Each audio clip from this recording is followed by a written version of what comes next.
Jesus Christ, you people suck. Wow. Wolverine on it. Back in the days when we played video games, it was hardcore for the nerdy and lazy. Now things have changed and all our video games are also for the casual and lady. But that's okay, you know the score. We told you a million times before. Playing consoles, not just games, is in the past. And every week you listen to the best damn internet radio crew. It's the N4G podcast.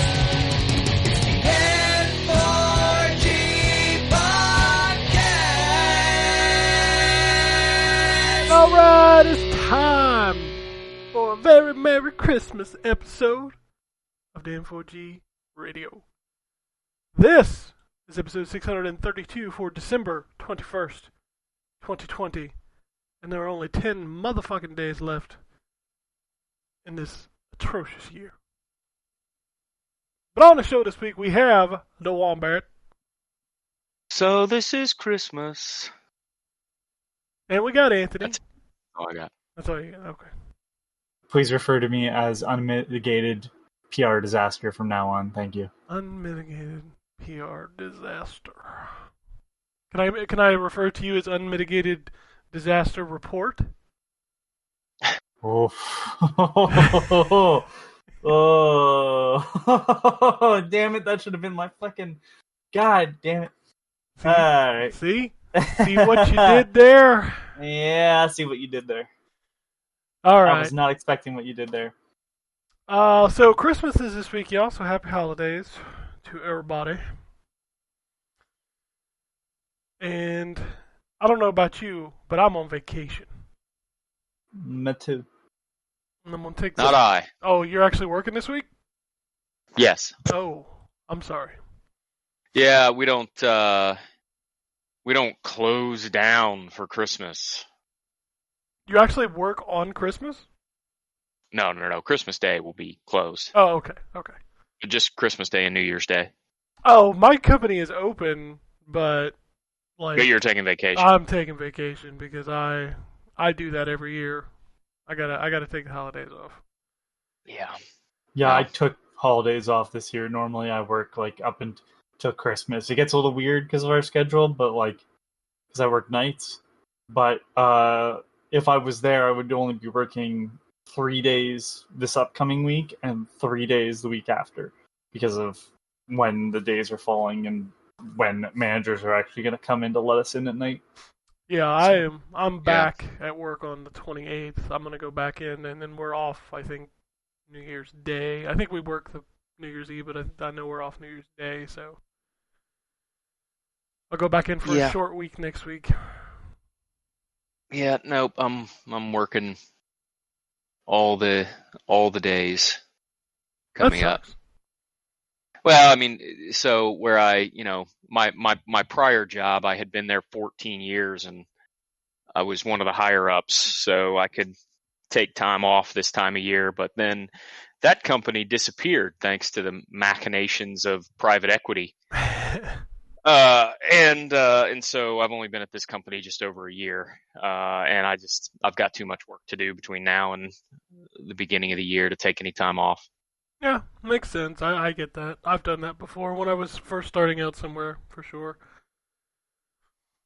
But anyway, regardless of whether you're working or not, it is still the holiday season, and there are not a lot of video games to play. So, Oh, there's enough. well, I mean, new video games to play. Yeah. We can. I guess it depends on your definition of new. Well, your definition of new is still got the 1900 pretext, so. Yeah. My definition of new is, have I played it yet? There are certainly plenty of games I have not finished or even began. There is no doubt there. And when we get to new releases, there's literally one game coming out for the new consoles this week, and I'm imagining maybe I could count on one hand the rest of the releases. So But anyway, we'll get to that then. For now, let's talk about what you have played, and we'll start with Anthony. I know you. My name, please. Sorry, I already forgot the joke. It's been Okay. It's been too long. Damn it! I was hoping you would remember. The unmitigated Unmitigated PR disaster. disaster Yeah, report. sure. There we go. It doesn't matter. Who We gives got- a shit? Just throw it in there. Whatever. It's just throw me in the trash. I'll joke. fix it in post. Spoiler, I don't do yeah, post. Yeah. Unless Craig makes you. No, but Craig. we've since Craig's not fired even him. in the room. Craig. Wouldn't it be great If if you- you mentioned him and he came in? If you fixed anything in post, this podcast would be 15 minutes on average, and it would have ended like 6 years ago. Probably. You're not wrong. Why do you say Anthony's name, but then you don't hear him talk for the rest of the podcast? I edited it in post. I just auto tune your voice the entire show. Just to a flat note. Monster We've had boy. some folks over the years that we had to edit in pre. That's true. That is very true. Oh, motherfuckers.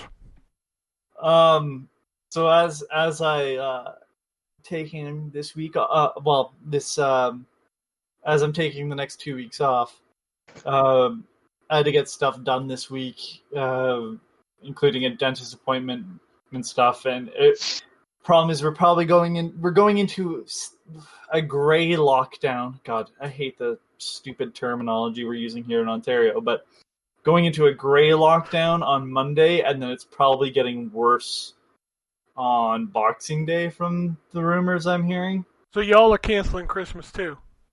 Not canceling Christmas, but we basically are saying, like, you don't go to families. I saw that was trending on Twitter yesterday. Was Christmas is canceled? Fuck you. You know what? Yeah, Christmas is canceled. You can't celebrate Christmas at all, not in any sort of way possible. It's totally, you unimaginative fucks. You can't celebrate Christmas. That's right. Good lord, the fucking whiny assholes. Christmas is canceled. Hashtag. It sucks if you're by yourself in an apartment. Not once has my government, anyways, up here in Canada, said you can't go and see people. It is, are they in your bubble? You have to have like a certain amount of people that you are willing to congregate with, that they aren't going to go and mingle with others. It's just so we can lower the spread of it as it is increasing. Anyways, so I need to get groceries and stuff, and I had work, and yeah, so this week's been kind of a mess, just trying to get stuff done. So I haven't really played much other than Cardo, which I want to finish before the end of the year. That game is gonna be on my list and probably closer to the top. What is it called? Carto. It's Carto? short for cartography. It's like a map game. So okay. it's a puzzle game where the puzzles come from how you get this, basically a grid, like it's a bunch of squares of a map, and depending on how you rearrange the squares, things happen. So you're solving puzzles not just by moving the character whose name is Carto around and talking to people. It also involves rearranging the world in certain ways to have things happen. It's one of those games where it's not too easy and it's not too hard, and it does something unique. And what sells me on this game the most is that is so well done, and the story writing is great. Like, the game itself wouldn't be as good because if you didn't have the purpose, and the music just emphasizes those moments. It's a game that's just very sweet and honest, and it kind of reminds me of older Zelda games in the way, not that the presentation of how Karto moves around the world is very similar, because she does move through those sort of squares of map, although it's when they're arranged, there's no sort of screens. But you meet characters, and there's all this lore to these different tribes of people that implies that the world has been going on before you showed up, and it's somewhere between like fantasy and sort of just realistic. But I like the fact that like there's a tribe that lives in the forest, and their rituals are very different than the first island you're in, where everybody hits a certain age and then they go sail out into the world and they never come back. It's a lot of interesting character development and representation, and I don't know, it's just one of those things where it's like it's a feel-good game, and I don't get a lot of those ever. Even games that are made for kids, they're just it's very sincere with all of its emotions. Yeah, there's some silly moments, but I don't feel like it's a mean silliness. Like, I really loved Pumpkin Jack. I think Pumpkin Jack is great for kids, but there is that sense of humor that is kind of mean that makes it funny. And in this game, it's just not there. It's just a feel-good game, and I've been really enjoying it. The soundtrack alone is so good. I've been listening to that without the game on even. That's all I've kind of had time to play, just because I was getting a bunch of stuff done. I have stuff I have to like write reviews and everything too. So that's it for me. Sorry, I don't have anything more interesting to say. You son of a bitch. Hey, Cardo's on Game Pass. If you thought it was interesting, maybe you should go and play it. Yeah, Game Pass is getting to the point where it's like I can't even play everything. I forget stuff that goes on it because there's like, what was there, like 17 games added in the last 2 weeks? Well, whatever there was that Drew and you were talking about last week, that first-person puzzle game. I done forgot. On the island, he's sort of like the witness or whatever. Why am I blanking on this? Exactly, because there's too much shit on Game Pass. Anyways, I downloaded that. I was like, I'd love to play that. I went, oh, there's Cardo. I need to finish Cardo. Yeah. I really liked what I had played. So I went back to Cardo. Disappointingly, I just realized that hey, if it's asking you, like, do you want to leave the area? Don't. There might be a small puzzle to solve, because I found out that out at like chapter 9, and it's like there's secret achievements for certain chapters by doing like another objective in the area. So don't leave right away. You do go back to those areas, but that puzzle is strictly right after you do the sort of main puzzle in the area. So, huh. Yeah, spoiler for chapter 9, you build a snowman. It's not as easy as it sounds. Do you want to build a snowman? Excuse me. I was going to go with the Cannibal musical. Oh. Let's build a snowman. I was doing Frozen, so we had it covered from both ends. Never seen it. You never seen Frozen? Nope. What? He's got a boy. I don't know. I have a boy? I've still seen Frozen. Oh, okay, yeah. I don't know. I haven't seen Frozen. Ken just hates fun. I don't know. Get out of here with your gender normative movie Yeah, I'm choices. just saying. It's Anthony. weird. Fucking whatever. Anthony is canceled. You're not Hashtag. wrong. Yeah, well, you should. And what's funny is I liked Frozen better than my kid did. I mean, I remember that from when I was, younger. I used to like watching things like 101 Dalmatians more than the kids that I was around. Disney movies are pretty good. I ain't gonna lie, but I haven't seen Frozen. I don't know. That was a good one. It was a good one. I don't watch think Frozen over Inside Out any day. I haven't seen Inside Out. Rough one, man. I don't know if I remember the last big Disney movie that I watched. It might have been Up. Or no, Wreck-It Ralph. Wreck-It Ralph was the last one I watched. Moana. Did you see the second Wreck-It Ralph? Yeah, I saw the second Wreck-It. I've not seen Moana. I've not seen Frozen or Frozen 2. I've not seen any of the Wow. live action ones. I didn't watch any of those. Moana is that just happens to have like some of the funniest musical numbers.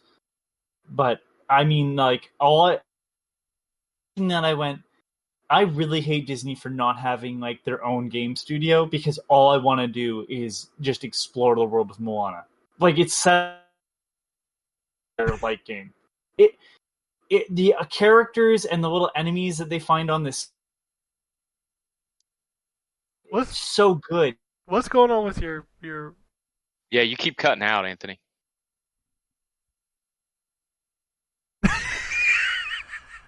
He just died. What? It says my voice has been connected the entire time. I got big spikes of dead air on the recording. Same here. Yeah. Oh, for the love of God! Yeah. I don't know. It usually tells me when it drops. So Yeah, that was Discord weird. is just fucking shitting the bed. Anyways, Moana's It's like ordering from a drive-through restaurant right now. Fun. All right. So I guess. By the way, the game is Call of the Sea. Oh fuck! Right. I need to go back to that game. Right. Well, that's the one that I wanted to play. I was like, I'm gonna download this. As it was downloading, I saw Cardo and went, oh fuck, I need to play that. So. Yep. This game. That sounds about right. That's about the. I think that's why I boot Overwatch so often. Is because I'm like, I want to play that. I want to play this. I'm like, I'll just play this. It's awful. Anyway, so we'll move on to the Wombat. All right. I ain't played shit. Okay. No, so I made the what I'm calling the Ken McCown decision. Uh-oh. And I'm just not gonna play Cyberpunk until the next gen patch hits. Yeah. I just decided it's not worth trying to navigate everything until then when I've got the opportunity to just wait and play it when that patch hits. It's not like I don't have enough stuff to play.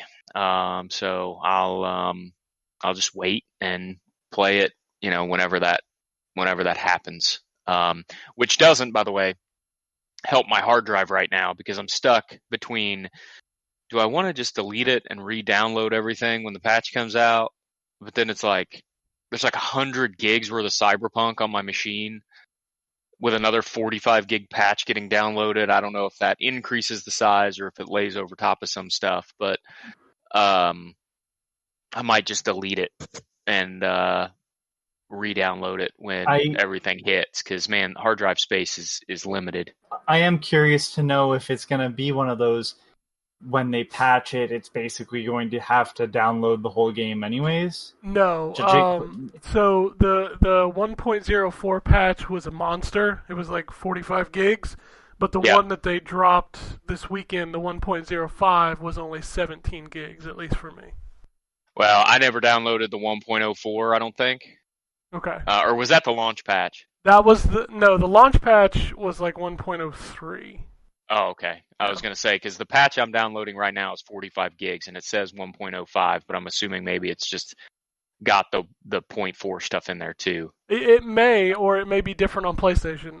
The one I downloaded was Xbox, so I don't know. Sometimes patches are weird, different sizes. I forget that this is a PlayStation 4 game, technically, so I'd probably just move it to my external. Yeah, you can do that for sure. I'm keeping it installed just because... like when the patches hit, I just kind of boot it up and take a look at it. But like you, I'm not investing myself in that game until it's complete. We have so much news about that game this week. I mean, it's unprecedented. Yeah, it's crazy. I mean, this is basically going to be Cyberpunk the podcast. But yeah, I have no desire to get into it at this point. It's crazy how that game went from, I'm going to drop everything to play it when it comes out so I can have a good stance on it because it might be my game of the year, to I don't even care if I play it until spring or summer. Yeah. Again, I'm sure it's good. Once you get past everything, I'm sure there's some good stuff in there, but I have no desire to fight through anything. I'll just wait. It doesn't hurt me to wait. And not only that, It's not like The Witcher where I was invested in the long-term story.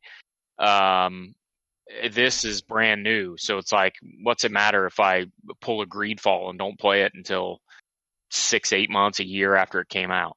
I mean, it's not even just that. It's also like, this game is probably really good. So why would you want to fight through this stuff to play it when you could just wait and experience it when it's actually done? Yeah. And experience it in a good, scenario. Yeah, the first two Witcher games, both got quote unquote enhanced editions. I imagine that this game will get its enhanced edition to go along with the next gen patches, and they'll include a whole bunch of stuff that's probably not in there today, along with the next gen stuff. It doesn't hurt me to just wait until that hits, especially with as much trouble as people seem to be having. Yep. I figured there's no point in tempting fate, because I only have a short amount of time in the game, so it doesn't hurt me to walk away. And in that short amount of time, I didn't really run into any problems. So I figure, why tempt fate? Let's just put it on the shelf and come back to it later. Yep, that's where I'm at. It also helps that I'm, 8 hours into Valhalla, which I was going to shelve to play Cyberpunk. So I can just, flop back over to Valhalla and finish that up in advance of, whatever else I end up picking up down the line. If I'll likely end up after Christmas picking up Immortals, and I'll probably end up picking up Demon Souls too. So I'll have plenty of stuff to play between now and when Cyberpunk's playable. Yep, exactly. While I remember it, because I don't think I've said it before, what I don't, and I'm sure there's a technical reason, what I don't understand is, like, when this game is running, I'm not going to talk about the bugs of it, because we're going to talk about that later. When the game is running and it's actually okay, I don't really see anything in it that couldn't feasibly be done on, I'm going to say current hardware, because, like, right now the PS5 and the Xbox Series X are really not available, so it's not like, yeah, it's not current if you can't buy it. Yeah, exactly. So I'm not seeing anything in the game that is so outlandishly out there that I'm like, oh, you could never do this on it. There's so many games, I mean, Red Dead Redemption, Horizon Zero Dawn. Red Dead Redemption is I did not like that game. I've made that clear. But my God, the things that are done in that game are amazing. You're right, Horizon Zero Dawn. I was thinking The Last of Us 2 even. Yeah, Last of Us 2 is... Ghost of Tsushima. Yeah, Ghost of Tsushima is a good one. Death Stranding's another one. I mean, Gears of War 5 when you're in the open world areas. And so, those games, and I see how they look even on my old original hardware, and then I see what Cyberpunk is, I'm just like, even at its best moments, why? And I had the same thing with Destiny. When Destiny came out on PS3, Xbox 360, it looked like gen version, and I'm going, there's zero reason why this should look like this, when this same company made Halo 3, and Halo 3 looks better than this game. Halo Reach looked better than that game, but it's just, I don't get it. I'm sure there's a reason, maybe, but it's one of those things that I haven't seen an answer to yet. Like, no one's question. People are saying, well, maybe it shouldn't have come out on. There's no reason why. The answer is actually kind of easy. It's because the game was built for a PC, and a high-end PC. Yeah, these older consoles were a secondary addition, and the only reason the new consoles handle it well is because they're just throwing horsepower at the But then my argument should have been, you shouldn't have announced it so early. No, you shouldn't have. They've made plenty of mistakes with this game. And that's... But I mean, this is not the first company to do something like that. Again, I'm talking strictly not bug-wise. I'm talking graphics-wise. The things that it's doing, this is not the first game where it's like there's really no reason. Like, the only time I've seen an actual reason why a game wouldn't be on par was at the beginning of PS4 with the Shadow of Mordor. That they it literally cannot do the Nemesis enemy system. Nemesis. Thank you. The Nemesis system. It just can't handle that. And it's like, okay, yeah, there's probably processing power that just isn't there. But the game still looked on par, as close to it as possible. Wolfenstein, for love of God, like the first one was amazing still on old con. It's certain big names where I'm like, I don't get it. But it's just something I haven't brought up. I'm like, I look at the game and I'm like, there's nothing being done here that I haven't seen quality of on that, like, on the level of the new consoles running the old versions. But It's I guess just poor optimization and poor planning. That's all it is. Yeah. Okay. All right, Wombat, anything else? We'll talk more about Cyberpunk in the news, because, boy, there's a lot of news about Cyberpunk. Yeah, no, I went back and started playing Assassin's Creed Valhalla, and that's really, I mean, I played yesterday. I played some Minecraft with my son, and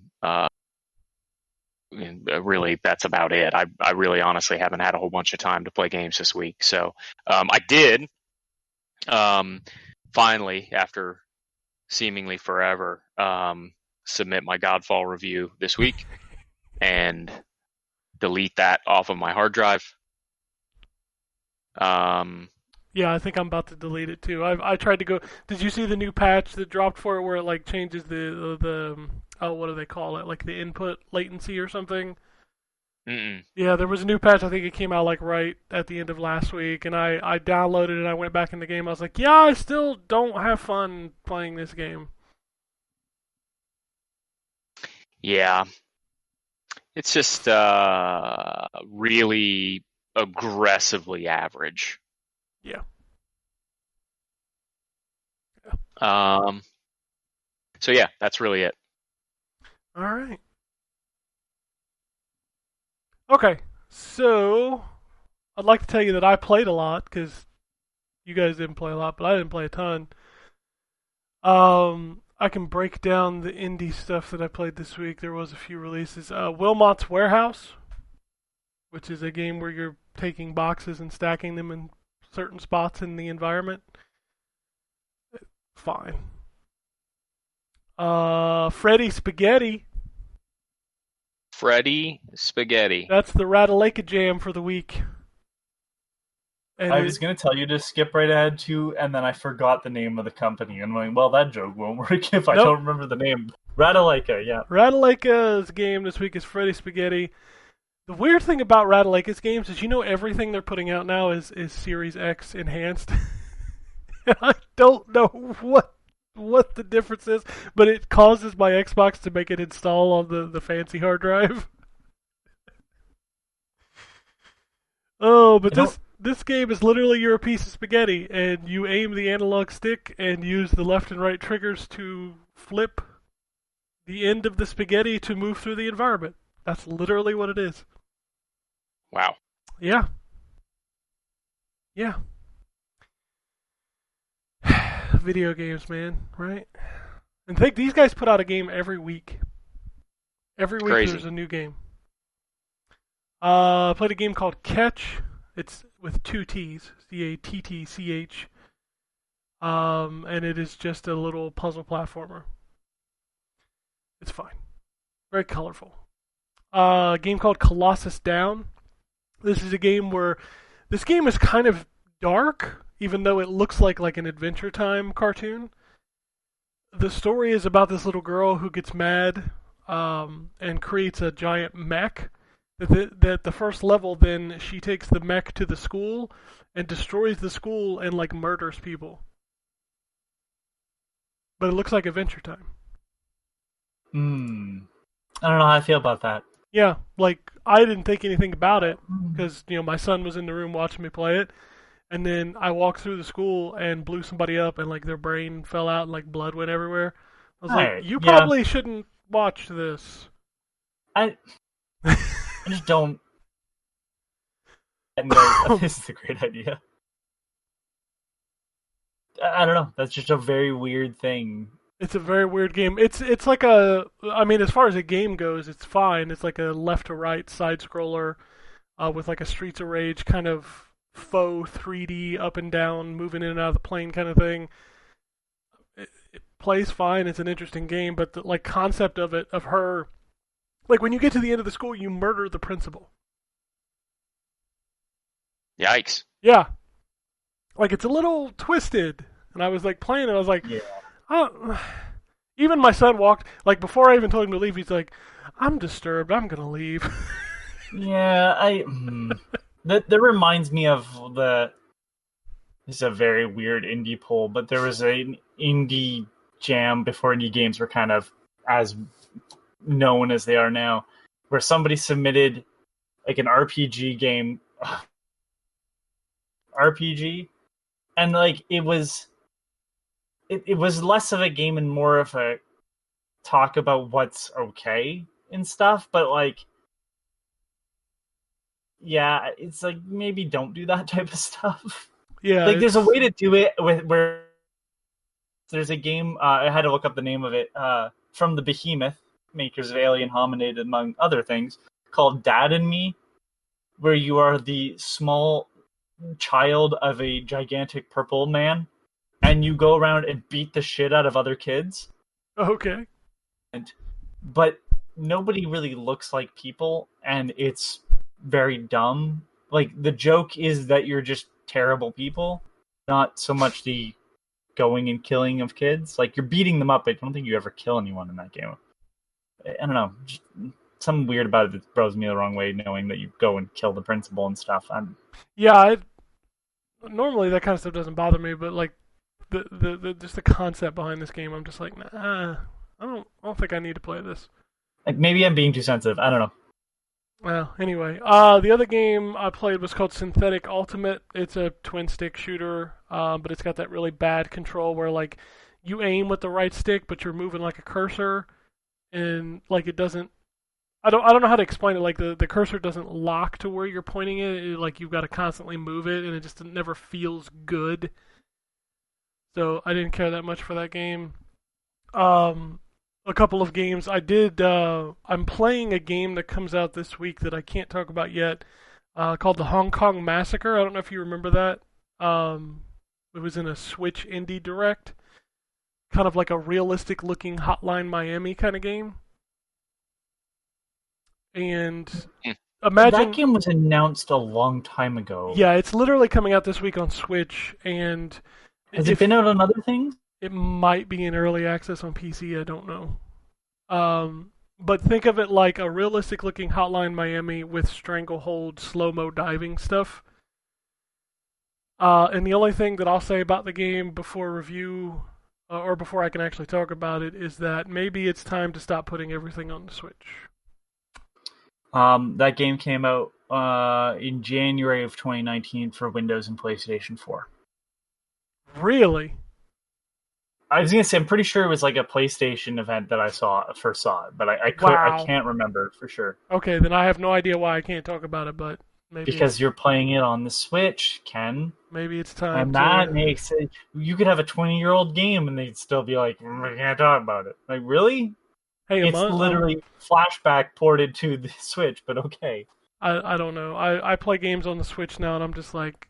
I know that the Switch is now technically like 2 generations behind, like visually, but like some games just really showcase how unpowerful that system is. Oh, and the game that I purchased, because it was on sale, and I had a bunch of Microsoft points, reward points, so it was basically free, was I picked up that Terminator Resistance game. It was on sale for $20, and I had $20 worth of credit. Now, the patch is not out yet, I don't think. So the console version is still kind of bleh. What do you... So the PC version, I don't think the patch yet, because they added a secondary campaign. well, Well, that's kind of in the And- news, right? Because they're doing a PS5 version.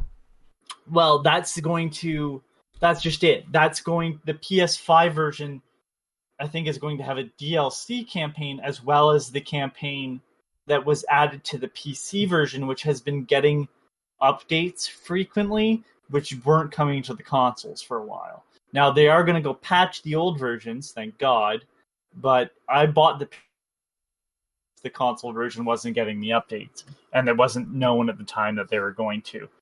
But I don't think they've gotten the main one yet, right? I don't know. I've only played through the first level. Okay. So It's the first level is a pretty good showcase of that being just Far Cry Terminator, yeah. I mean, it's better than it has any right to be. and it's styled on the old Terminator, like the first Terminator movie's future, Yeah, where it's like that bluish color, and I'm like, yeah, I like this. Yeah, I dig it, and I'm disappointed that they only announced the upgrades for the PS5. Like, I hope they do a Series X version. But I think it's a relatively decent game. I am enjoying it. But no, I played a little more Immortals. I'm still running around the world. I got to give Ubisoft credit. They sent me an email, like, you know, they do their marketing emails, and like Immortals tracks everything you do. And like I got a customized email that was like, you might be finished with the story, but there's still all kind of goodies to find in the world. They sent a lot of those emails with Odyssey too. Yeah. And I was like, okay, I'll jump back in. And not to mention, like, I'm super stoked for the DLC. It's like the first time since Odyssey I've been really excited about DLC, especially since one of them is like ancient Chinese, like gods and stuff. And I really want to play all that DLC. Like, Immortals is such a great game. And when I see people kind of brush it off in the media, I'm like, man, y'all motherfuckers just don't like anything that's not like groundbreaking or something. Like when a game is just missing out, bitch. yeah, it's like when a game is just a fun ass video game, y'all just like don't appreciate it. You're like, oh, this is stupid. I think that there's some really, but the puzzles where you have to memorize, basically, the puzzles where you have to write down the harp puzzles. The what? You know, the memorization of the harp notes. Oh, you go to the yeah. gigantic I do them by numbers. I do. Yeah, that's what I do too. But I'm like, that's such a cool, awesome idea. Like, I didn't have anything like that where it's like these parts of a puzzle that you have to go to a central area and to complete. And fuck them. Fuck them. That game's great. Yeah, I absolutely adore that game. Like, I love the little pearl puzzles where you've got to solve 5 different puzzles to get the 5 pearls to put in the star alignment, and just there's so much about that game great. that I love. It's making my list. I love that game. I need to play more of it still, but just the way it's written, even like it's fun. It's another game that's just fun. Yeah, I know that I've listened to people talk about that game and they like roll their eyes when Zeus makes a weed joke, and I'm like, man, fuck you. Can you not just enjoy something and just kind of be like, okay, that was dumb. The weed joke in that though reminds me of the very subtle joke in the prepare yourself, everybody. Here's a thing that hasn't been referenced by anybody recently. The first Scooby-Doo live action movie. There's a sequence when the gang has split up, and you see from outside the mystery machine smoke coming out, and it's them talking about like passing something, and then it cuts to, and they're like have like a small grill inside. Like clearly the joke is that they're smoking in the car, but that's not it at all. They're making food, and I was like, yeah, it's like one of those jokes that's clearly for adults, but it doesn't necessarily resonate with kids. It's perfect. Yeah, I'm so tired of just fucking just misery in games press and just like, dude, calm the fuck down. If they didn't do that joke, you'd find them boring, and if they were too obvious, you'd say, oh, they're just trying to be edgy. Fuck them. Yeah. I love Immortals. Immortals will be my 1 or my 2. I can tell you that right now. I totally understand that. Like, there's 3 games fighting for the top 3 spots, and it's killing me to try to figure out which one is the best. What's the third? Yakuza, Ghost of Tsushima, Oh, right. and Immortals. Those are the three. Those are my picks for the three best games of 2020. Yakuza is one of those games. Like the longer you play it, the fucking better it gets. I want to. I just, again, not one of those things where it's like I just have not had the time to sit down and put myself into an RPG. Yeah. I plan to in the new year. Yeah, and that game is straight RPG, man. It's Dragon Quest if Dragon Quest was real life in Japan. And you know I like Dragon Quest. So. It's so good. It's so good. I love everything about that game. I think you have more indie games, though. I think we've gotten off topic. No, that's it. Oh, well then, never mind. Fuck them. Yeah, I didn't... I didn't say that. Yeah, I didn't play it. Like, I downloaded Calico, but I haven't played it yet. So, that's the game with the girls and the cats. You remember that? The girls riding the cats? Calico cats. Yeah, I don't know. Oh, yeah, no, never. I've actually never seen this in my life. Yeah, it was a big... I'm looking at it. It's a thing that I see. The cats are like... They're huge. Cats are the size of a horse. What the fuck? Yeah, like it's girls riding cat. Like, I don't get what this is. I don't know. I didn't boot it up, so I don't know. But yeah, I didn't. It's on my hard drive, but I haven't played it yet. Anyway, all right. Let's talk about what's coming out this week. It's saying the word light is overselling it. So for the Xbox Series X and the PS5, we're getting Override 2 Super Mech League, which I'm actually super stoked about that game. Wait, that's not coming to old consoles? It might be. I just know it's on the list for Xbox Series X and PS5. I mean, it might not be. Let me bolo. Yeah, it is. It is. I had to switch Okay, over to the other side. Yep. Because Ultraman's going to be in it. If you buy the deluxe edition. Ultraman, well, of course I would shell out more money for the Ultraman Hell version. yeah, Ultraman, baby. Woo! Ultraman in the first game. I'm happy that they're getting a kind of at the launch of a console will help them get more eyes on the game because the first game is really good. That game and Neko Para Volume 4 are the only two games coming to the PS4 this week, according to this list. To the Xbox Series X, we're getting that game, Solitaire 3D, and Super Sports Blast. I'm sorry. Solitaire 3D? Yeah. Solitaire 3D. In case you wanted to play Solitaire in 3D. Now, the Switch is getting a lot of games this week. Because it's the fucking Switch. I do want to. My response. I have to apologize. At least it seems like it's not just Klondike Solitaire. They have over 100 different Solitaire games. Okay. All right, I'll give you credit. You put in some work. Also, Nico Para is one of those games. I have to delete my browser history. Yeah, you probably should. The Nintendo Switch is getting Killer Chambers, PBA Pro Bowling 2021, Smart Moves, Traffics, Isolation Story, Landflix Odyssey, Necopara Volume 4, and Override 2 Super Mech League are also coming. Sephiroth is making his way to Super Smash Bros. This week.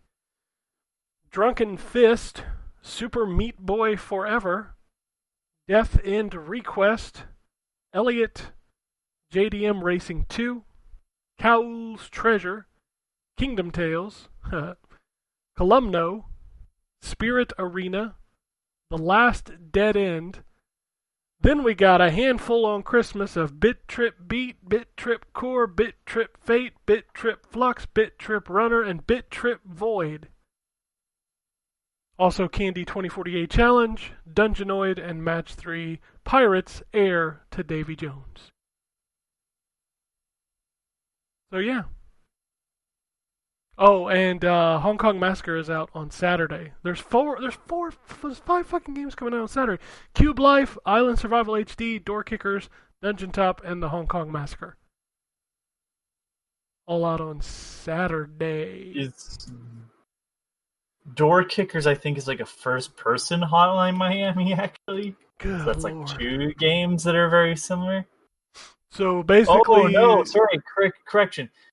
Door Kickers is like Hotline Miami if it was a tactical game. Why did I think Door Kickers was... So basically, the Nintendo Switch is piling on more games on top of the games that you're trying to find. Yes. Too many video games. Anyway, news, baby. We got that news. For the first time in a while, Nintendo, Microsoft, and Sony all agreed on something. They have joined together to, quote, share commitment to safer gaming online.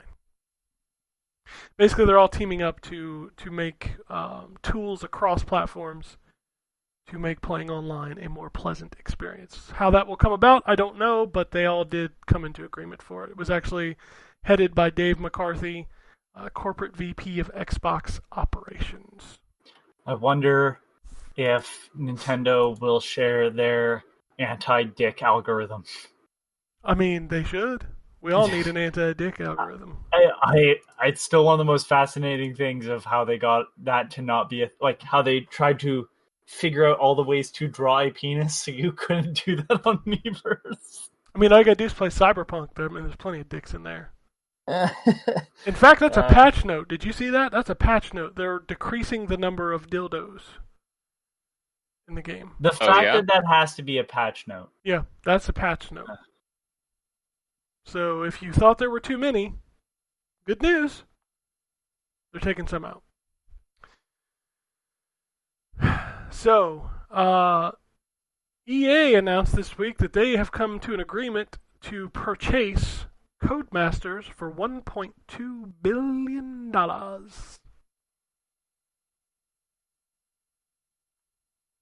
This is kind of not good, James. It was originally Rockstar, and now it's... Yeah, I don't know. I don't feel like either of those companies were going to be a good choice. I'd have rather it been Rockstar. I'm going to be real honest with you there. Yeah, because EA kills studios. Yeah. I have a feeling what you're going to see, though, is you're going to see this team end up stuck on Need for Speed as well, but you'll see them go to back kind of what they were trying to do with when they were trying to emulate the Forza thing. Like, oh, here's a track racing game. Here's a not track racing. Like, here's the arcadey experience. So, what was it? Shift and Pro Street, which were a little bit more like realistic driving sims, and then you have all your other Need for Speeds that are kind of more out there with Criterion. I will take one thing from this acquisition. Codemasters recently bought the guys that made MotorStorm, so have EA give them the Burnout license, please, because Criterion is not the Criterion we knew. It's just not. So let Evolution Studios, who is now at Codemasters, make a Burnout game. Speaking of EA Play for PC, for Xbox Game Pass for PC has been delayed into 2021. And in fact, it was delayed on the day it was supposed to release. So, yeah. I forgot to mention there was something else I played. I checked out the first 3 levels, the first 3 chapters of the Gears 5 Hivebusters DLC, because it's on Game Pass. How is it? It's amazing. God damn. I mean, it is on my list of things I want to play. It is a short, focused, single-player campaign featuring different characters in some of the best environments in a Gears game, and oh my god, on the series. I hadn't played Gears on the Series X yet. Oh my god. Just wow. Like, if you'd have told me that was a next-gen game, I would believe you. That's how good it looks on the Series X. So, if you got Game Pass and you've already played Gears 5, go check this out, because this DLC is real good. Sea of Thieves has celebrated 1,000 days since launch with a bunch of stats. But also the most amazing part of that is that Sea of Thieves has now been out for 1,000 days. That's a little crazy. Oh, what else we got going on?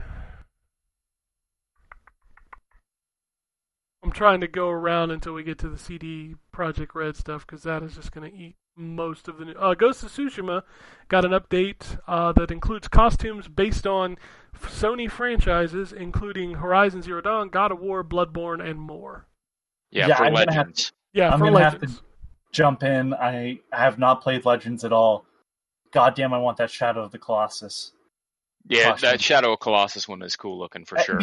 Because it also helps that it fits in, I think, the best, with while still looking like the franchise that it's trying to represent. Right. And I was like, oh, fuck, I want that. Nintendo had a Yeah. direct this week, but it wasn't about video games. Did you know that? It was about. I did not know that.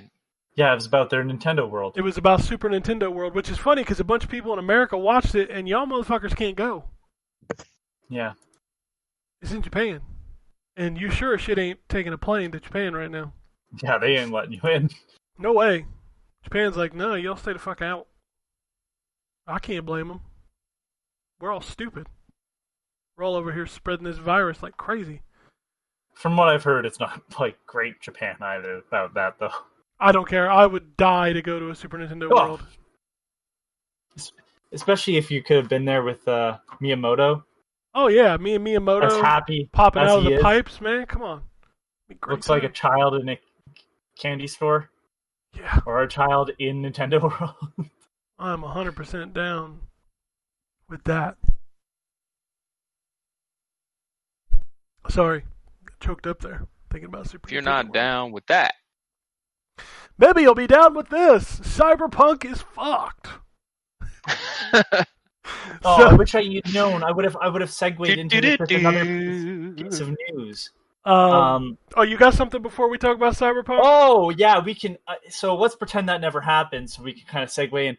Last piece of news. Hey, GOG, formerly known as Good Old Games, announced that they were bringing Devotion, which is a game that is kind of notorious, although it's not really a fair thing. It's well known for the fact that it was removed off Steam by the developer or publisher. I can't recall pulling of it. It seems like it's mixed every time I look it up. Because Devotion had anti-Chinese sentiments in it. And by it was like a anti-Chinese small sentiment, little joke. yeah, you mean they? looked like Yeah, they refer Winnie to the him Pooh. looking like Winnie the Pooh. Yes. Which is a common thing apparently with people Yeah. that don't like him. And that game was pulled, and people were upset, rightfully so. I mean, it should be noted that it's a Taiwanese company that made it.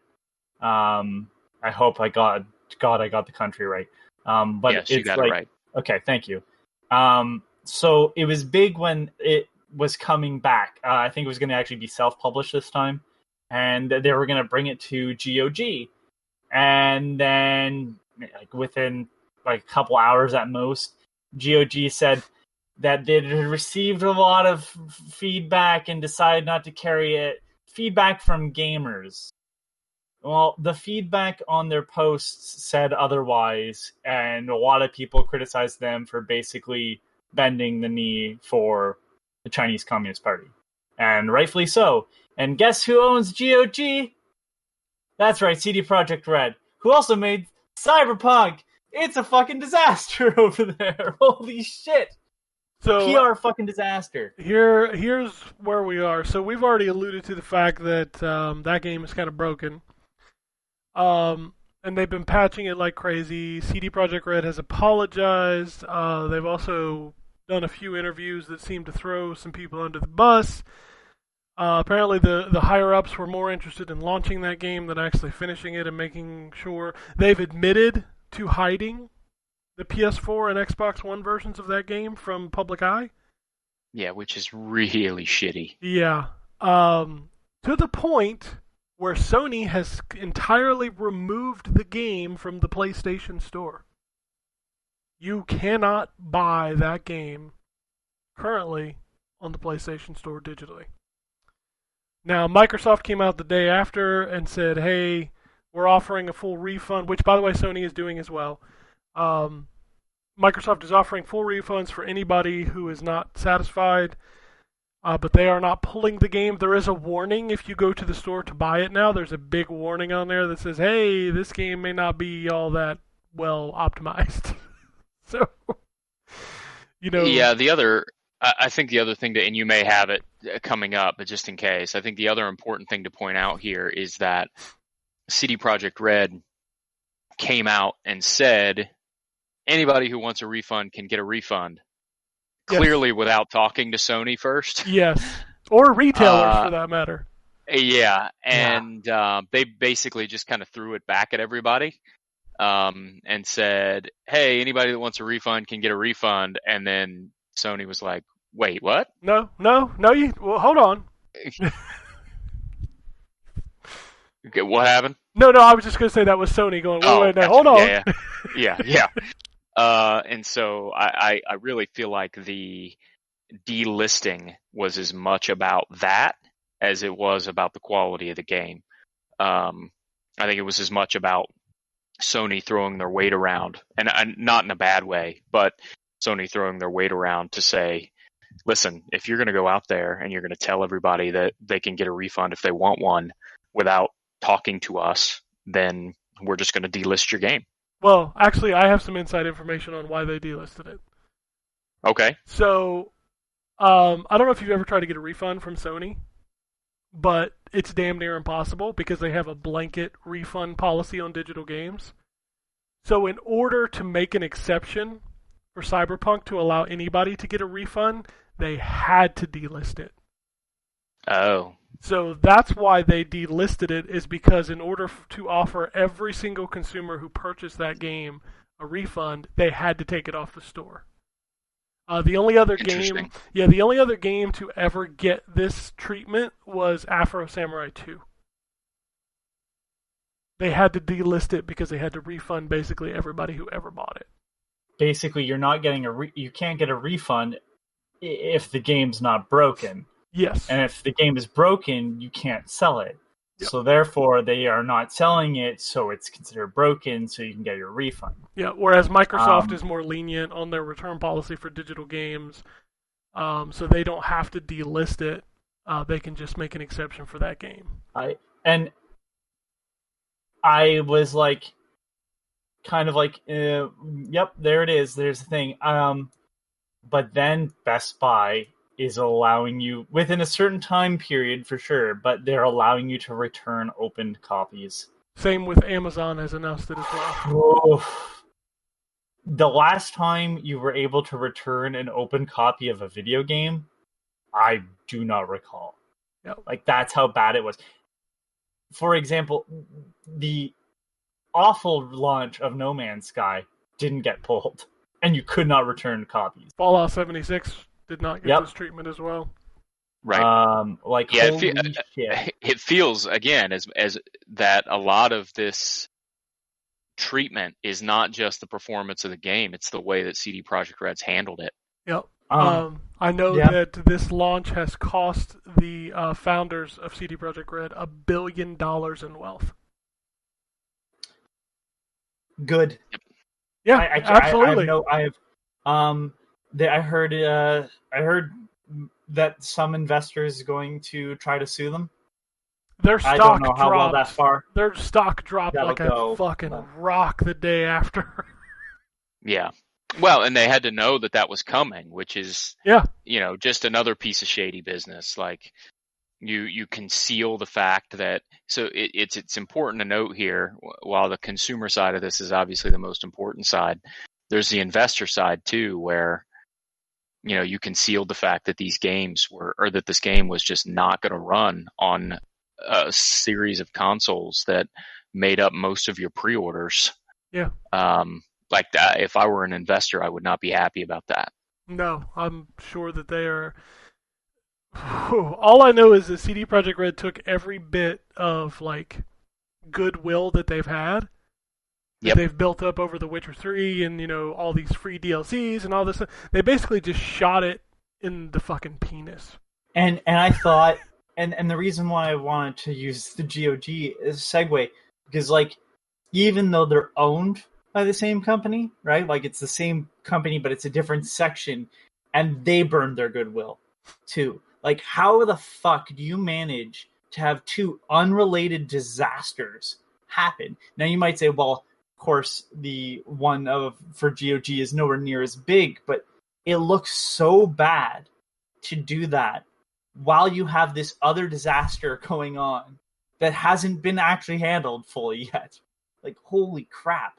Yeah. You know, there's been other, Mass Effect Andromeda had its DLC canceled, and there's been other things that have happened in the gaming world for sure, but I've just never seen this happen. Like, holy shit. Yep. It's bad. Ugh. It's really bad, and I feel for the developers of CD Projekt Red because it wasn't their decision to push it out. It was the higher ups. But I mean, it's going to take a long time to come back from this. I don't. Yeah, I think it was a little bit more forgivable for, because again, the one that's relevant sort of is Hello Games with No Man's Sky, but it was easier to, I think, swallow because motherfuck them right away, and like clearly you had some say in this, Sony. Oh, we didn't know this game was that bad. Fuck you, you did. But they've done everything they can. They don't break in, the money the same way CD Projekt Red does. So it was a little bit easier to see, like, this is one guy who probably should have, tempered expectations to a company purposely doing it,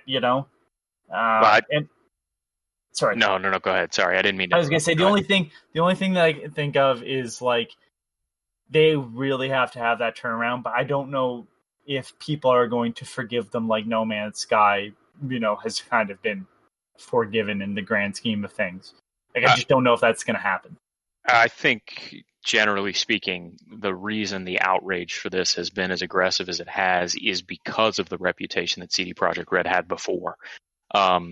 People expect, like, the bigger giants in this industry, your EAs, your Activisions, your Ubisofts, even to a lesser extent, they expect some of this out of them.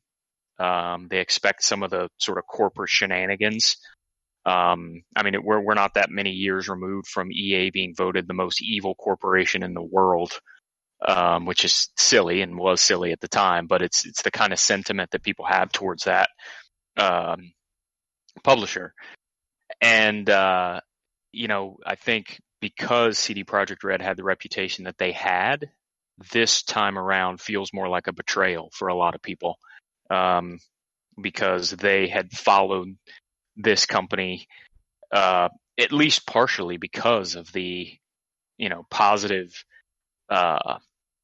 profile that they have and have cast for themselves as a people first developer. And so for this to kind of happen from them, I think feels more unforgivable than if it happened from someone you expected it from. It's more like, your best friend turning on you as opposed to a stranger turning on you. Yep. It sucks. It sucks for everything involved, for sure.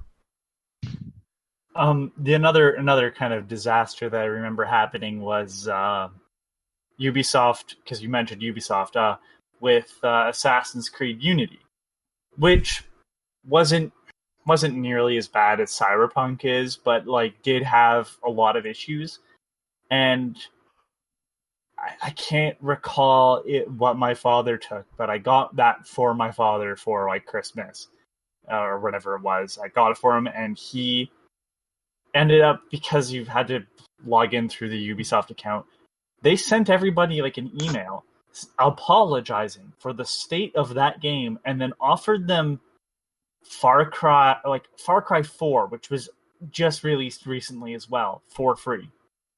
Like, that's how much of a hit they were willing to take, knowing that they'd fucked up, and that fuck up was nowhere near as much as this.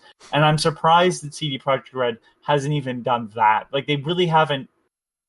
The best they've offered is, yeah, you can get your money back. Well, clearly you didn't have a talk with people about that ahead of time. So all these retailers were getting angry people. Like, you kind of did that knowing that a lot of people wouldn't be able to get their money back when you said it. I don't know. There's just been no olive branch from a company going, yeah, we fucked up. There's just been admitted, yeah, we fucked up, deal. It's weird. It's a very weird thing to see. I don't know.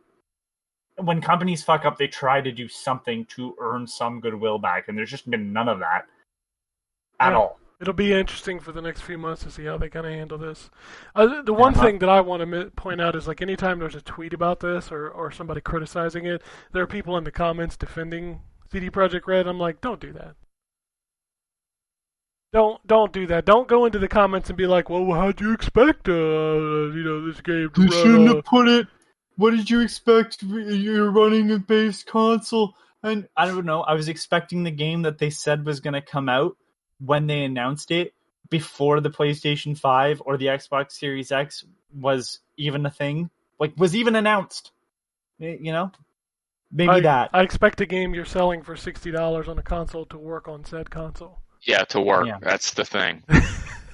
Oh, God. You know, I'm not saying they should, because I'm not a businessman and I don't know anything. But, like, they sell The Witcher 3 for next to nothing, and I'm sure most people buying Cyberpunk have it. Yep. But they haven't, like, maybe you should just be like, take the hit and be like, yeah, if you want a free copy of The Witcher 3, you know, if you have it on your account, here's a free copy of The Witcher 3, we're sorry. You should do something. I don't know. Do something. Literally, nothing has been done.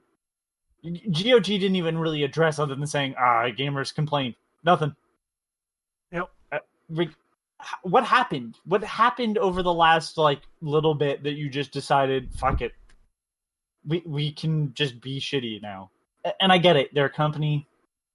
You know, they don't owe you anything. But, like, I just... damage control? Anybody? All right, let's move on to some emails. I forgot some emails. This first one comes... They're all just Cyberpunk. This first one is about Cyberpunk, so he's going to have to roll with it. This one comes from Francisco. He says, hey guys, Francisco here. Still loving the show as always. Anyways, I was able to get an NVIDIA RTX 3060 Ti for retail price. I actually run a 1440p monitor, and my god, Cyberpunk looks amazing.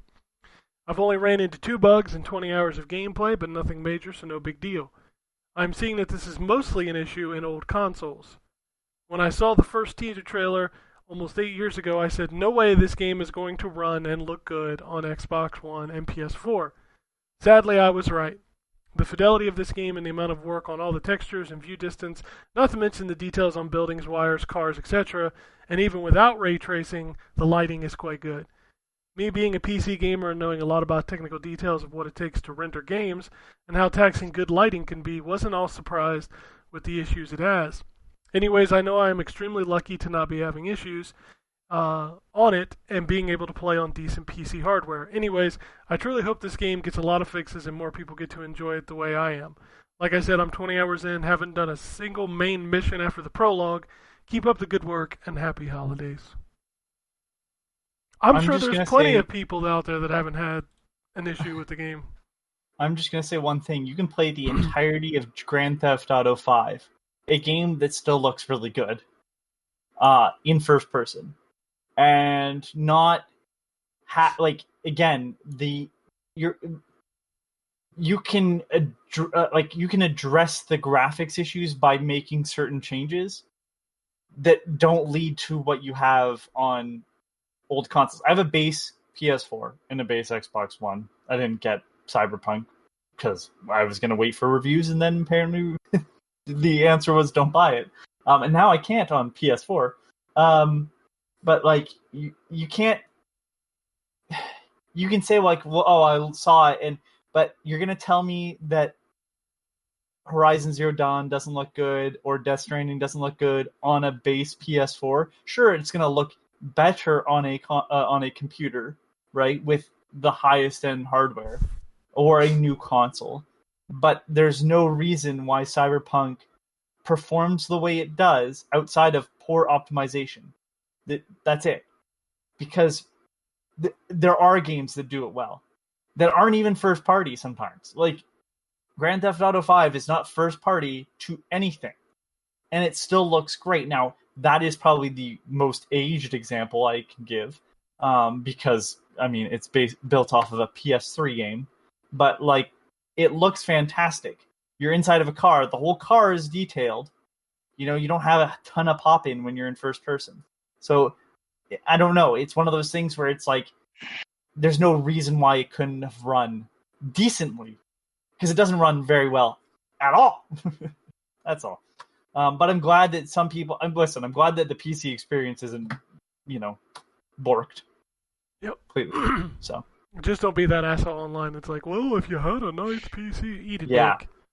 Yeah, well, he's not. Yeah. No, he's not. Not him. Not him in particular. But I see like, plenty of those people online, and I'm just like, you know what? Fuck off.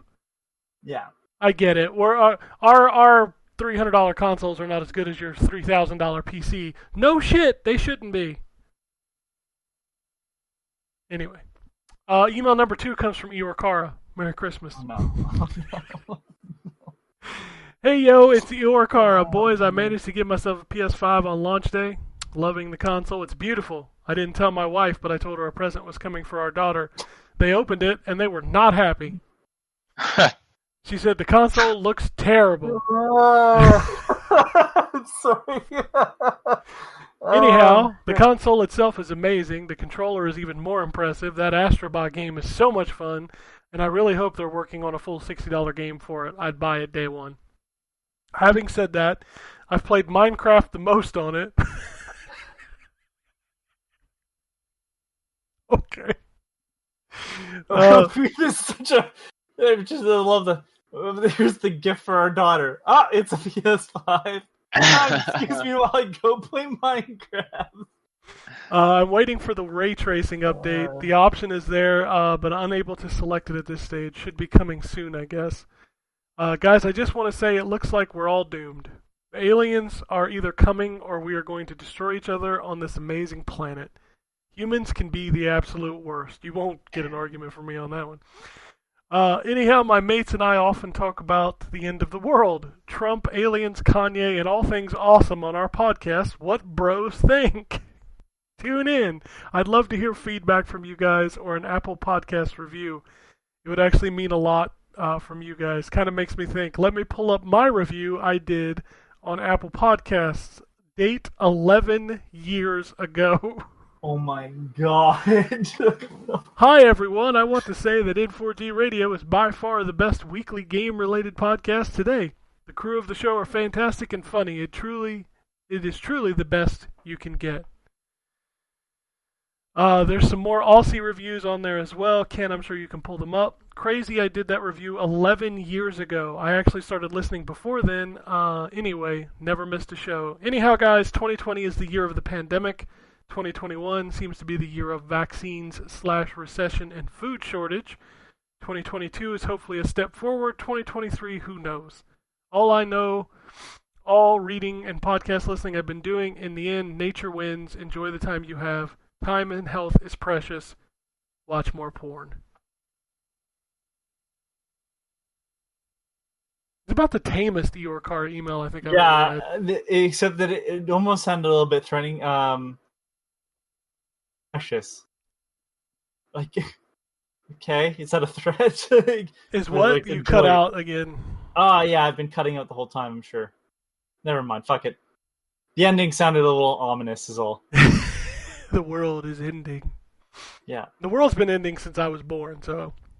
Yeah, well... I've heard it a million times. I'm just kind of numb to it at this point. I got one more email from Antonio. He says, I'm only six or so hours deep into Cyberpunk's main story, but overall, I'm about 35 hours in. The game has the absolute makings of top 5 games of the generation feel, but it simply got pulled out of the oven way too early. The gunplay is so damn good, and some of these guns are just too damn good. My character is balanced, but adopts a quick hack and smart weapon approach. It also seems like I'm experiencing more bugs the deeper into the game I get. The ones that annoy me the most is text that won't go away. I had that one. walking extremely slow after exiting a vehicle, and slowing down to a crawl when I'm on a motorcycle, all of which I encountered early in the game. By the way, this debacle makes me wonder how substantial of a next-gen upgrade GTA 5 will get. I don't expect it to be prettier than the next-gen version of Cyberpunk, but I've seen some PC mods of GTA 5 before, and the potential is definitely not lost on me. On a non-gaming note, I have to admit, I only like Star Wars because of Rogue One and The Mandalorian. I have never been interested in the Skywalker storyline, but I am highly interested in some of the shows planned. Netflix and chill, more like Disney Plus and bust. I'm sorry, I took that in a dirty context and it made me chuckle inside. Well, it is. It's clearly. I know, but it's making me laugh inside because I had never heard that before. Me neither. I wish I hadn't. No, I'm totally happy that I have. I'm gonna use that one at some point. Oh yeah. No, we're not Mandalorian is tremendous. No spoilers, but the Mandalorian is tremendous. Did you finish it? I did, yes. Oh, that last episode, Ryan. I know, it was so good. Did you stick around after the credits? It was so good. I did. Okay, good. Because that was a big thing too. Like the episode itself is huge, but I think after the credits, I'm like, all right, let's do this. I will probably get Disney Plus to watch Loki. You need to watch The Mandalorian. I know. It's so fucking I'll tell you the good. reason why. It's such a very weird thing. But the fact that the Loki trailer was implying that he was DB Cooper has me fucking sold. My God. Because I love the story of DB Cooper on a stupid level. I saw that and was like, are they really gonna... I'm like, what else are they gonna do? Now I need to watch. I'm gonna tell you this right now. I feel like Star Wars is doing this on purpose. I feel like they're totally like fucking with my emotions because the sequel trilogy really dipped my interest in Star Wars, and then the fucking Mandalorian was like, nah, dog, Star Wars is fantastic. But because, like, other than you don't listen. I know that they do well, but the live action Disney stuff that's based off their old cartoons kind of blows. But give Jon Favreau anything, and he'll make it fucking work. I know. Jon Favreau saved the Marvel universe. Stop giving it to other people. Jon Favreau just saved Star Wars. Just let Jon Favreau do everything. I'm good with that. Oh, and I forgot to mention, when we were on Cyberpunk, PSA, your Cyberpunk saves will become corrupted and unrecoverable if they reach 8 megabytes in size. That's PC bug. It don't matter. PC. That's bad still. No, it's very bad.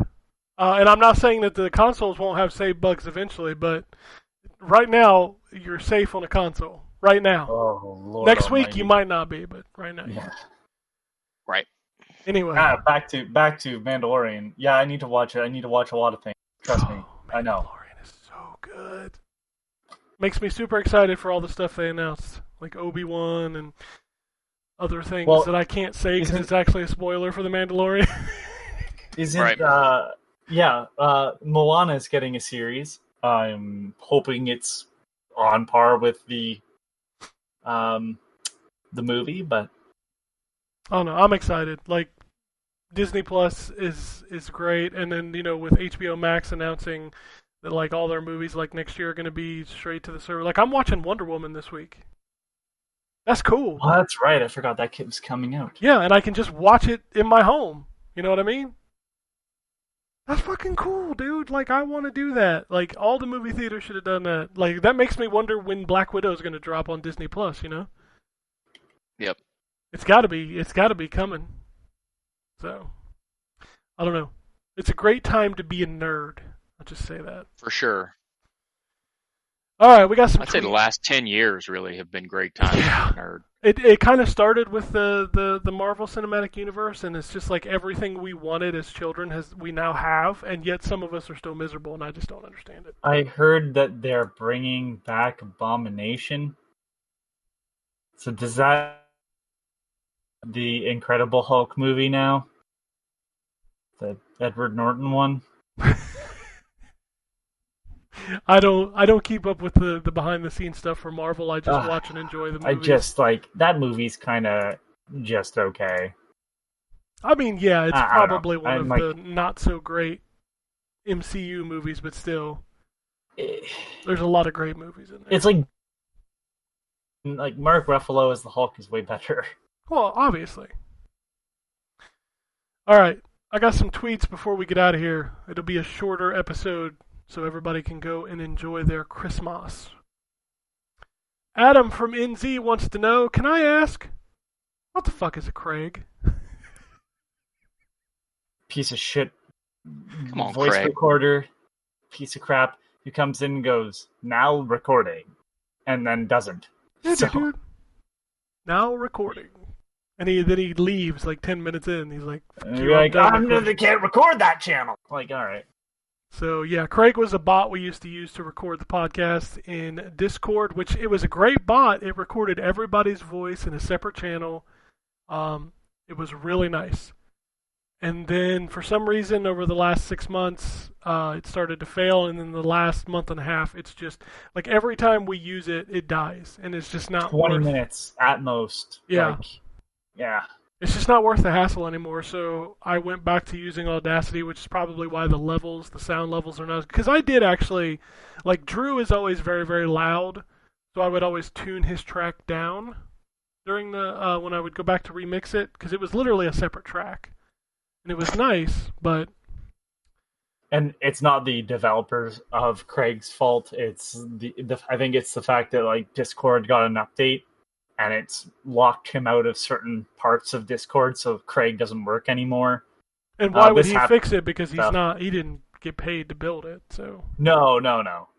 But it's one of those things like there were certain Steam apps and Steam like based websites that could look at certain information Steam had publicly, and when Steam updated and locked people out of that, those sites went down because there's nothing they can do with it.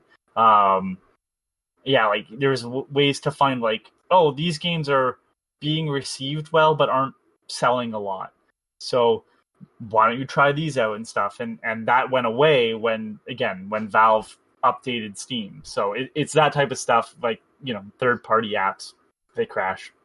yep. All right, the next tweet is yelling at Anthony. I don't Uh-oh. blame them. This comes from Mookie. He says, "Tell that kid Tony not to be too much of a smartass to consider playing Phasmophobia as a scary co-op game. Shame on him to not call it scary. I played a lot of it and it gets scary. No jump scare BS, but it builds up the anticipation." I thought I agreed that I could be wrong. I thought I agreed that was like the only example of something that is co-op that is scary. My point was that most other scary games, I could be wrong. I know that game has genuinely been like something that people have talked about and like, no, this is actually scary with other people. But it's like ghost hunting, if I'm correct. Yeah, I'm I talking don't other- know. I don't know. I'm I've talking not about played other games. Yeah, I don't know enough about it. I've heard that is something that I should play if I want to play a scary game, but I've also heard it's better co-op. So I'll take other people's words for it. No, what I was mainly referring to is like things like Dead Space 3. God, there's other horror games that have co-op that it's not super common, but like Resident Evil 5. Resident Evil 5, I'm sure by yourself is a lot scarier. Not that it's a very scary game to begin with, than it is with someone else, because it's just there's not the same tension, especially if you're sitting in the same room as someone. But if you're in constant communication, like I thought Dying Light was a really good scary game. Towards the end you kind of get overpowered, which is always a good feeling, but like early on at night it's terrifying. But with someone else there, it kind of took away that feeling, because you could cover each other. Resources, you're sharing them, rather than like, I'll run out and then I have to run back to the place I saw ammo or whatever, or that machete so I can repair. It's very different. That's what I was referring to. If I said Phasmophobia was not scary co-op, maybe I said maybe it's not. I don't recall. I remember somebody saying that. I don't remember saying that directly though. But yeah, no, I'm good. I've heard that game's like just scary. I don't need that in my life. Yeah. Last tweet comes from Adam. He says, "I'm finally getting around to Jedi Fallen Order. I'm only about halfway and I'm loving it. Is it just me, or is this a good example of why Demon Souls and Dark Souls need difficulty settings? I'm having trouble on normal from time to time. Did anyone try it on the max difficulty? I did not. No, No. that's not my jam. No. I'm going to say this. I think that game is straight out the gate harder than your Demon Souls. Well, I never played Demon Souls. Your Dark Souls games.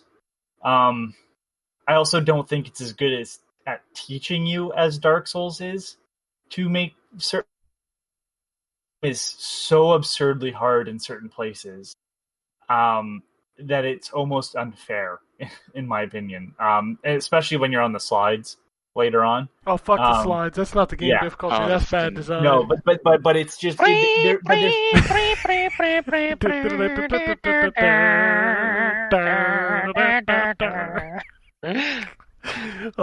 my god! I love that game, but it is like...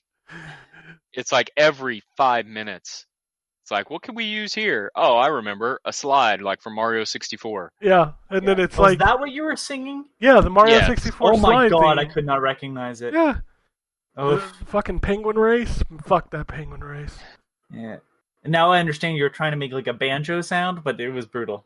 Sorry. Yeah, well. I'm just saying, we're nowhere closer to getting that Bob Dylan album. That's what I'm saying. Yeah, I found that game like overly difficult in general. Not like Dark Souls difficult, where I'm like, I should probably slow down, but I don't play that way. Like, I don't know. No, Jedi fuck Fallen that. Order seemed, but hey, I'd love a difficulty setting in other games, but I felt that normal difficulty was just not playable almost in certain spots. Plus, I don't think it was as hard as the Souls type games, because I actually beat Jedi Fallen Order. Yeah, me too. But I do agree that it was tough in some parts, especially if you tried to tackle enemies too soon. Like, I made the mistake of trying to beat that frog boss very early on, and that was not smart on my part. Yep. I should rephrase. I was speaking more about the difficulty curve, not so much the difficulty throughout, because I didn't make it all the way through that game. I got to a part where I had to fight a boss that was one of those walkers, I think, and I gave up. I was just like, yeah, I'm not feeling this right now.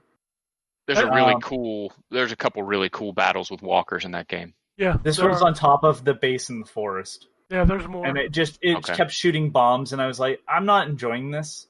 The nice thing about Right Jedi now. Fallen Order is, like, if you get stuck in that game, just bump it down to easy. Yeah, I do. I wanted to not do that, so that's the reason why I stopped playing. And that's why you stopped playing it, because you're yeah. like, your pride But kept you from finishing that game.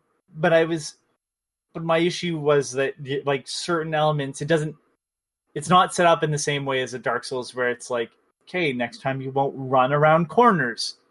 It's like, next time you won't go and look at. Why would I? Everything in this level has been tackable, so like I could fight right now. Like, and then you like, oh, this one frog boss? No. Like, why would I think about that the other way? I mean, that's how like- Demon Souls work sometimes, is like there'll be an enemy in a level that you just can't fuck with.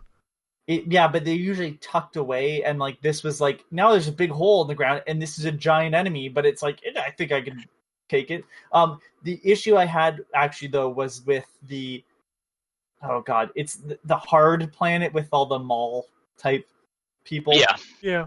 And like, my issue wasn't that they were necessarily difficult, but they would send two at the same time. Like, one-on-one, I was like, these are easy, but then they'd have a guy shooting for you with a bow or whatever, and I was like, okay. And I'd beat them to their spots. Like, they would load in a T-pose. I could watch them kind of move into spot. Like, they move through the level in a T-pose to where there's and take position if you run fast enough. Game was weird.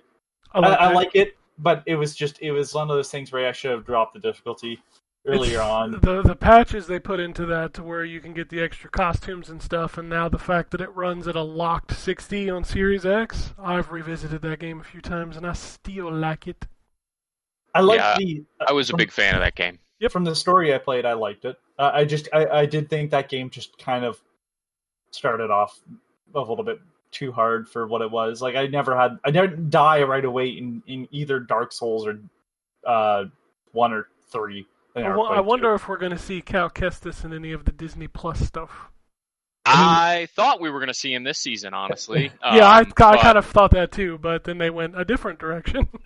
When does it take place, though? When does what take place? Fallen Order. It takes place after episode 3 quite a bit. Yep. It takes place between 3 and 4. Yep. But based on when the Mandalorian takes place, that's not possible? Yeah, but he could still be alive. Yeah, I mean, he looks. That's true. He looks. What I like about that game is that everybody looks. Well, that's not an alien. They look like they modeled those characters to look just like their actors. Right. And and I mean, keep in mind that there's only about 5 years between the beginning of A New Hope. Not even that much time, I don't think, between the beginning of A New Hope and the end of Return of a Jedi. So it's and Mandalorian, I think, takes place 5 years after Jedi. So Cal would be in his 40s, but yeah, he could still be around. He could still be around, assuming he doesn't. We don't know what happens to him during the course of his adventures, but I mean, they'll just retcon it. Why not? Yeah, it's true. Why not? It makes watching Shameless very hard. Oh, what about Gotham? He's the goddamn Joker. Yeah. I didn't like Gotham though, so I never made it. I loved Gotham. It's. I've said it before. Gotham is literally the thing. I don't like Red Letter Media anymore because I find them too negative, which is saying something. But they made the point of the only way that the prequels could have been like worse is if they were like, and here's baby Luke and baby Leia. Why don't you meet them, young Han Solo? And it was like, yep, that would have been bad. And then like Gotham is literally that, like everybody's here. Yeah, but I forgive it more because it's a comic book story. And let's be fair, there's like 6 billion timelines of comic book stories. I know, it was just one of those things where it's like, really, some people enter your life when you're older. Not everybody needs to be here. Hey. But he's a good actor. Anyways, he's a good actor, but it makes watching Shameless hard because he's in no makeup. He just looks like him. Yeah. I mean, he was like that in the beginning of Gotham. I remember the first episode he popped up in. He was the child of the circus performers. And then they do some weird stuff towards the end, which if you haven't seen Gotham, I won't spoil, but that was a weird take. But I dug it. I like that show. That's not related to the Arrowverse in any way, right? No. That was another channel? Yeah, that was CW. Gotham was on Fox. They did bring Batman into the Arrowverse, but in the form of like the Crisis. Yeah. So... And then there is the Batwoman show, which I have not even seen. They're recasting, so you can it's already recast. Next season. Well, it's already what I mean, like, what I'm saying is you can just start from scratch. Well, they're going to continue it as if it was a different character, you can jump in and just be like, gives a shit about the last character. I didn't even finish all of the Arrowverse stuff anyway because I got so bored of it. And it sucks because I wanted to watch the Crisis episode, but I feel like I wouldn't have understood where a lot of the characters were. I just can't believe they brought Lucifer in. I mean, everybody came in. Tom Welling came in. But Lucifer is not CW, I don't think. Yeah. Well, it was, I thought. It was, but it's not anymore. So it was one of those, like, do they get him back? And I don't know. Comic books, the biggest villain in comic books right now is licensing. Marvel fucked it up hard for a long time. I'm glad to see they got it all back, but you need to repeat what you just said because you cut out for me. Oh, I was just saying so the biggest. My internet's taking a shit. The biggest villain in comic books is licensing. So. I'm glad Marvel's got all that back under wraps now. Because before, Marvel was a pain to watch because, like, especially in I think it was Age of Ultron when they introduced, Quicksilver and Scarlet Witch, and they're like, well, they're not mutants because we can't say that word. It's like, okay. Well, right now the big bad in Marvel is I didn't hear a word you said. Of course, because my internet's been fine all day. But and then I get on a call, and it's like, your internet's fine. Everything else loads fine, but just won't work. Null, K-N-U-L-L. He's the big bad in the Marvel comics right now. Okay, I don't know who that is. King in Black. He's where the symbiote came from, way back at the beginning of the universe. Because I thought you were going to say it was like Crawl the Conqueror or something. I mean, it's very similar in spelling. But no, he's got like a very sort of stylized Spider-Man logo on his chest, which doesn't make any goddamn sense because he exists at the beginning of the universe. But whatever. I mean, maybe he was the original Spider-Man. There's only like 40 of them. There's like 40 Spider-Mans, so it's fine. But yeah, Silver Surfer Black introduced Null, and that's the big crossover event right now in Marvel is the King in Black. So they should do crossovers in fast food. That's what I'm here for. Just couldn't make it through. Here like a Whopper with Big Mac sauce on it. Oh, didn't one of them do it? Like one of them down for it? Like they were going to make like a Big Mac Whopper or something? Something like that, yeah. What was it I think I called? remember hearing that. I don't remember, but I think I remember hearing that. Yeah, it actually had a name, and I don't remember what it was. It was like the Big Whopper or the Whopper Mac or something. I don't remember. I just remember that being a thing for a while, and I was like, huh, okay. I'd be down for that. You know, fucking put Whopper beef on a Taco Bell taco. I'm down. Whatever. Be a good combo. KFC chicken sandwich. I don't know. Food. That's what I know. There's a McWhopper recipe on. That's what it was called. The McWhopper. That's what it was. Oh. Yes, the McWhopper. But they're telling you how to make it. Well, you'd have to go to 2 restaurants, I think, to. No, this one's. You can't make fast food at home. I don't want to make one at home. I want to find a McDonald's that's You don't need McDonald's. We got McDonald's at home. I need to get the green pepper out the fridge. McDonald's ain't got no green pepper. In 2015, the world almost got a taste of the McWhopper, a combination burger from Burger King and McDonald's. Yeah. Oh my god. I'd eat that. I'd totally eat that. I mean, Domino's thinks it's okay to put cheeseburger on a pizza. Why not? Or tacos on a pizza. Don't they have a taco pizza too? Listen, in Japan they put what? Corn. Yeah, corn is a pretty regular. Mac and cheese was always the one that got me. That's what's that place called? CC's Pizza. They had the mac and cheese pizza and the mashed potato pizza. Ugh, no. Why would you ruin a pizza?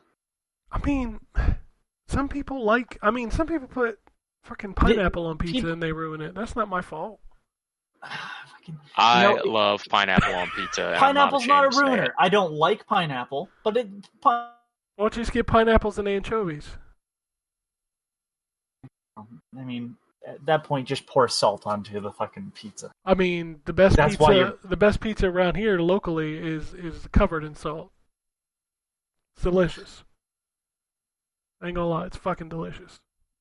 I'm sure it is, but then you're just dry and you need to drink a bunch of water. No, you drink Pepsi. Just fucking go full route, man. Anyway, that's the show for the week. We want to wish everybody listening a happy holidays, Merry Christmas, Happy Hanukkah, whatever you celebrate. Enjoy. May Santa or your cultural equivalent bring you a McWhopper, a thing that doesn't exist. I would love if Santa would bring me a McWhopper. I would be 100% down for that. Give me the McWhopper. If you want to shoot us an email, it's podcasts at ztgd.com. If you want to tweet at us, at N4G Podcast.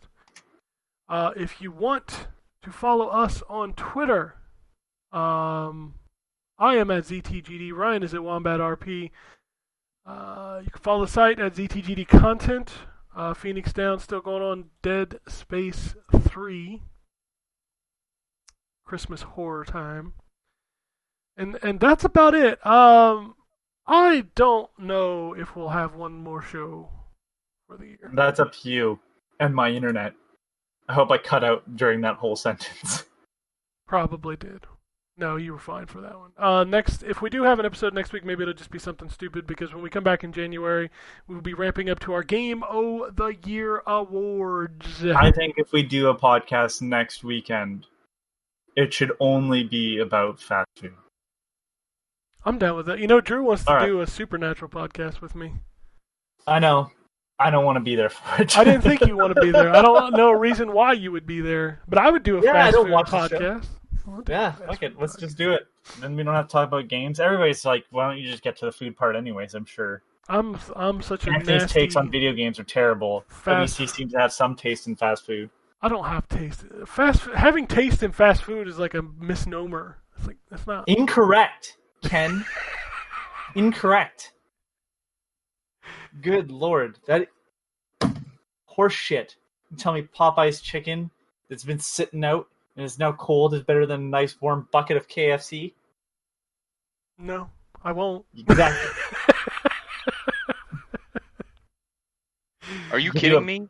Did I just hear somebody say that Popeye's chicken is not as good as KFC? Not when it's been sitting out and old. It's been sitting out. Well, That's I mean, my- sure, any chicken sitting out and old isn't as good, but Fucking throw that in the deep fryer, Ken. Warm it up. I use an All I'm air telling fryer you- now. Twice. Okay. all I'm telling you is Popeye's chicken is exceptionally better than KFC. Oh god, I've never had a good experience. At what, That's Popeyes? that's a hard argument because I like KFC, the 11 herbs and spice. That's some delicious fucking chicken. No way. I have never gotten chicken from Popeyes that wasn't delicious and juicy. I have As I have opposed gotten to KFC. I have gotten where- bad chicken from Popeyes. Well, you know what? You're in the minority. Uh, I'm just telling you that a Popeye's chicken is Louisiana fast.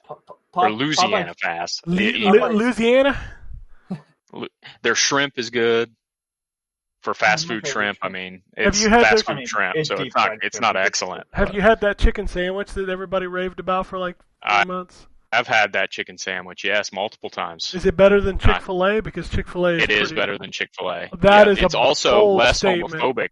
It's also less homophobic than Chick-fil-A. That has nothing to do with the taste, Ryan. It has everything to do with the taste.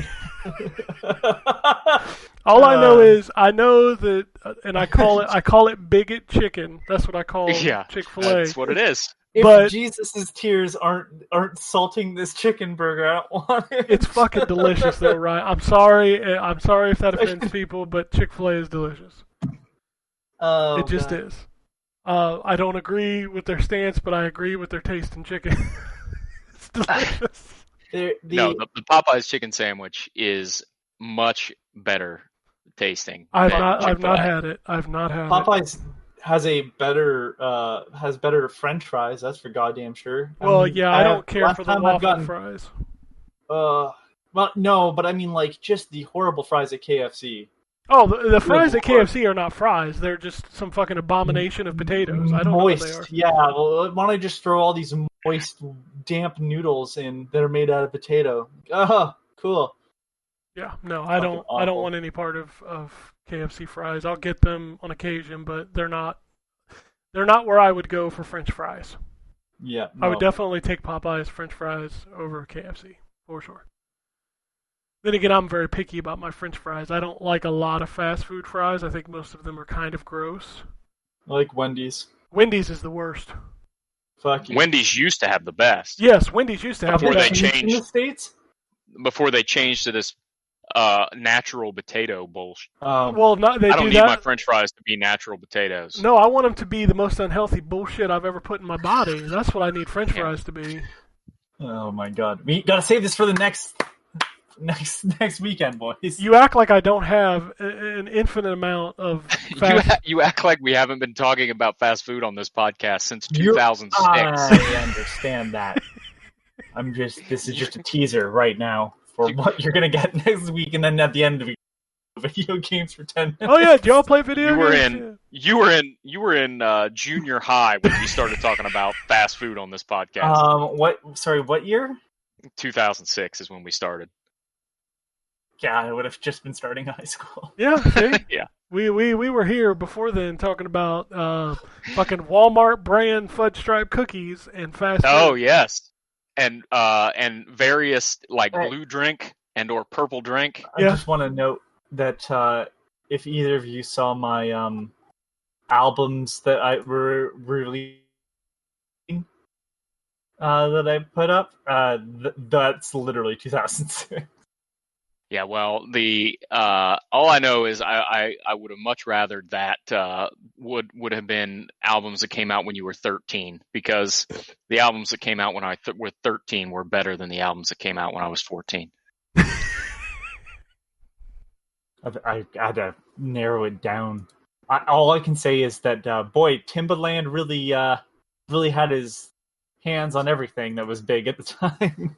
Justin Timberlake, Nelly Furtado. That's what's funny about that is you say that stuff, and like those are the artists where I was like, I'm getting too old for music. I'm getting too old for new music.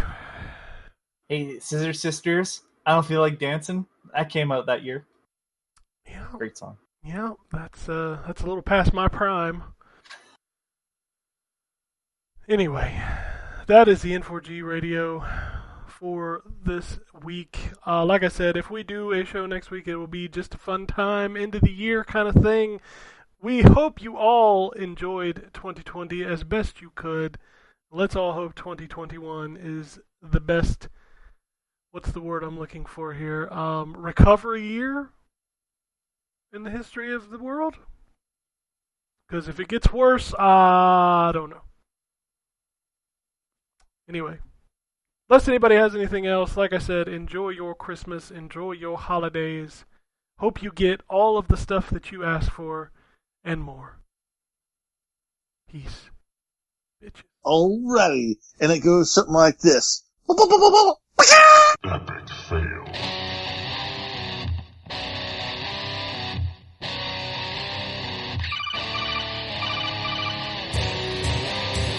Welcome to the N4G podcast.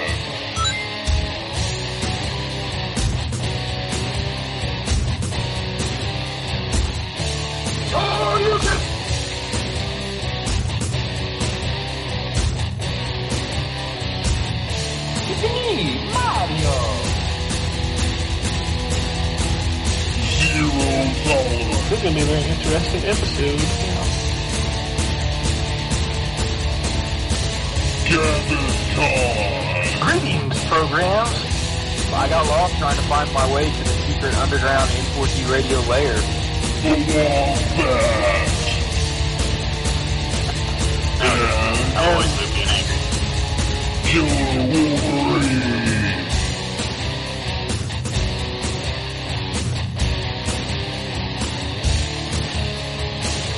Play games, not consoles. No fanboys allowed. And then I killed the dragon. 8.0.